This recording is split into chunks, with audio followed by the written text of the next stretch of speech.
Hi, Steve. Welcome back to the channel. I appreciate you stopping in. And Russell Brand has impressed me of late.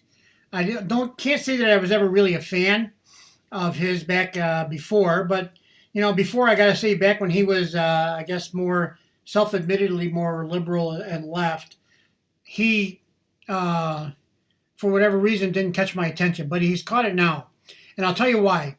He's pushing this. He's looking into a lot of different things that are happening in our world today. And he's trying to be very centered, very neutral.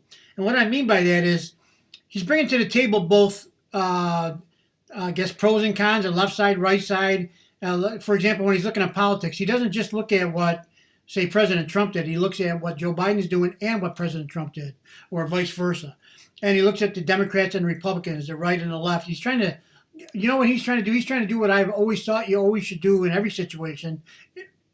If you have the ability to, excuse me, you have the ability to seek out relevant information.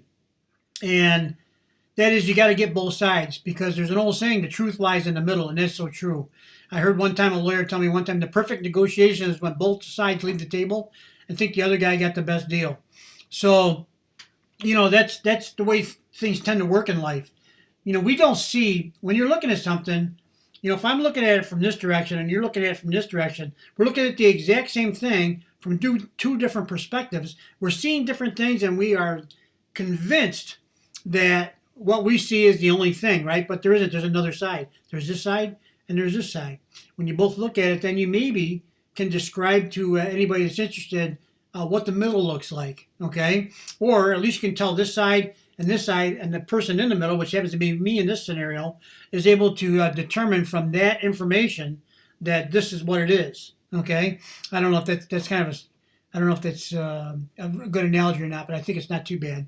Anyway, so Russell Brand, let's get back to Russell Brand. So Russell Brand used to be a self-admitted kind of a lefty liberal kind of a person.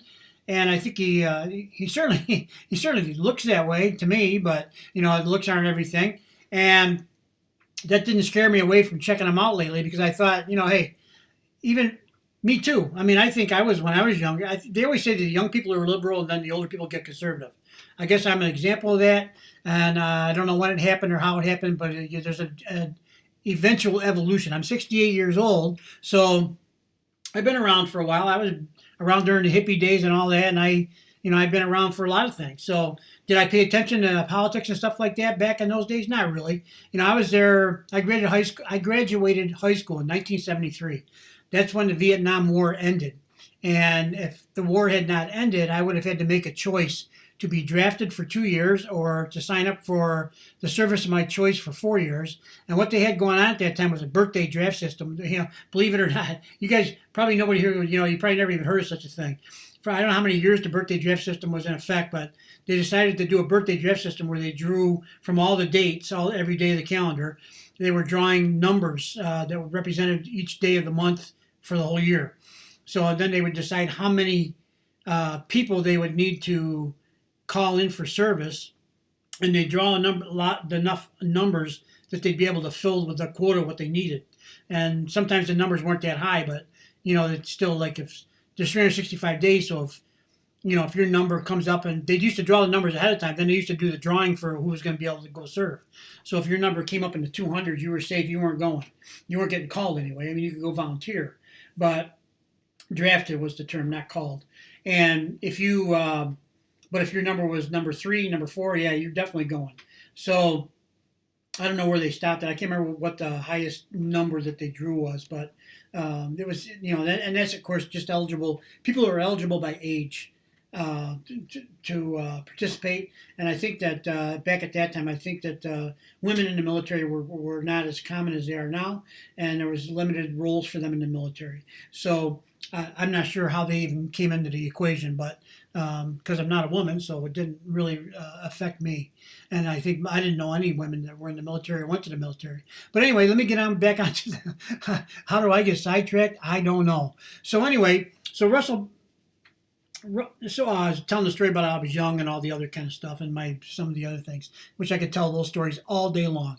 But so I didn't have to make a choice of being drafted or pick a side of the military. At that time, the war The Vietnam War was nobody knew why we were there, what we were doing, kind of like every other war we've ever been in, and except for World War II. I guess there was a clear mission in World War II. World War One. I think as you go farther back in history, it seems like the reasons for going to war and how it happens are a little bit more clear. You know, as you move forward into where we are now, you don't know why things are happening. I don't believe I ever know. I didn't know why we were in Vietnam. I guess it's to stop the aggression from the North from the Communist Party. But guess what? We weren't particularly successful after losing 58,000 plus soldiers and over, I think, 10 years, 10, 12 years, however long we were there. So, you know, our experience with those kind of wars has been not too good. And part of the problem is you can't tell who's the enemy. But anyway, let's go back to Russell Brand. So what he tries to do is he tries to offer us the information in a way that isn't biased necessarily. He does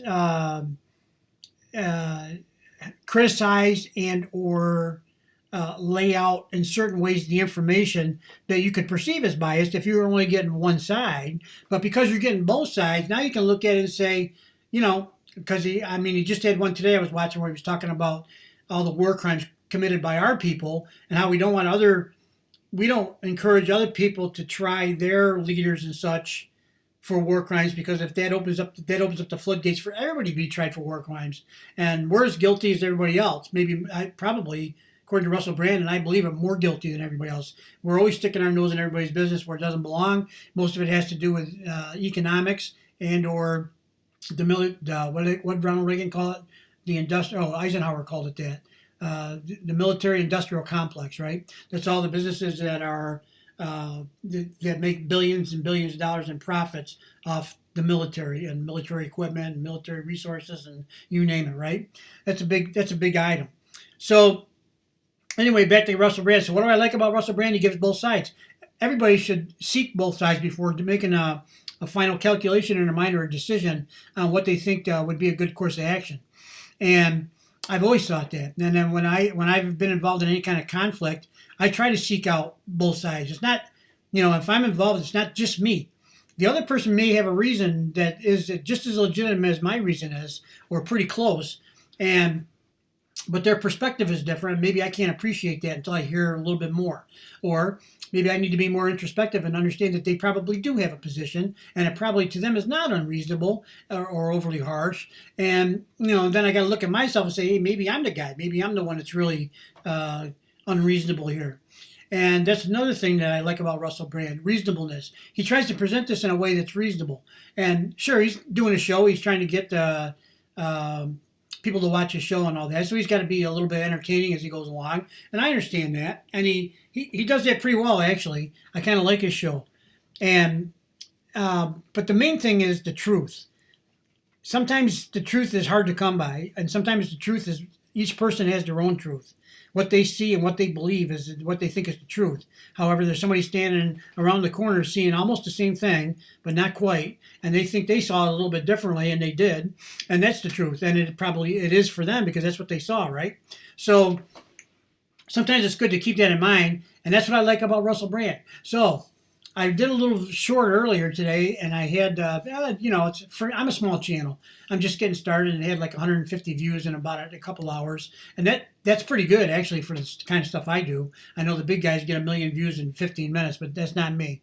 So 150 views in about a half an hour, and the likes and dislikes were 50-50. That's highly, I don't have any video that has 50-50. Most of mine are likes. There are some dislikes here and there scattered about, but most of the videos I got are 100% likes, but the 50-50 likes and dislikes, it's like I clutch my heart. What did I do wrong? But it isn't what I did wrong. It's the topic. Some people aren't going to like Russell Brand for all kinds of reasons, I suppose. Now, because I like what he's doing, do I trust everything he says? You can't nowadays. You just can't. Not until there's talking the talk is one thing, but walking the walk's another thing. So once I have a little more time with Russell Brand and see the results of what he's talking about, or the results he's trying to talk about, then I'll make a decision. I guess I don't want to jump too quick because I've been disappointed many times in things that I thought were the right way. There is, and again, I'm going to go back a little bit more here. Now, let me stop there. So this is Russell Brand. Let's talk about Russell Brand, not to get off on tangents. And so I would encourage anybody that if you haven't watched Russell Brand lately, before you write him off, go watch him. If you don't like what you hear, don't watch him anymore. If you can find a source of information that's better than that, let me know, please. I have not been able to find anybody that tries to ride the middle. Tucker Carlson tries, but Tucker Carlson has biases too. And if you've ever seen Tucker talk when he's not on camera, he admits that. There's certain things that, as human beings, we have biases, and there's nothing to do about it. It's our life. Everything that happens in our life goes into us, and from that well of things, we try to draw maybe conclusions or whatever you want to call it about things that go on in the world. And that's all we got to work with. What we got, the only other thing we got to work with is what people tell us, what we take in, what we look for, what we research and try to find. And it's so confusing. There's not anything that's really easy. Sometimes issues are black and white, and sometimes they're not. Most of the time nowadays they're gray. Everything's gray. People are stirring the pot all the time too. So not only is it gray, it's not in the same spot it was. And I think that's all done intentionally with all this distraction, with all this stupid, the stuff with President Trump arrested. That's all that's on the news, right? Isn't there anything else going on in the world? That's it. Okay. So we still got inflation. There's still, you go to the store, even now, still today, there's some empty shelves in certain areas. Most of them are pretty good. But then I bought chicken. This is stupid. I buy these big bags of chicken nuggets at Walmart.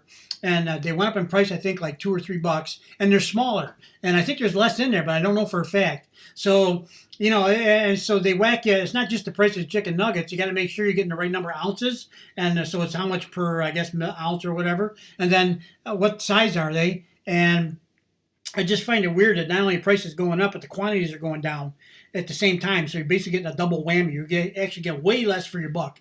So where they're coming up with a 6% inflation figure, I couldn't tell you.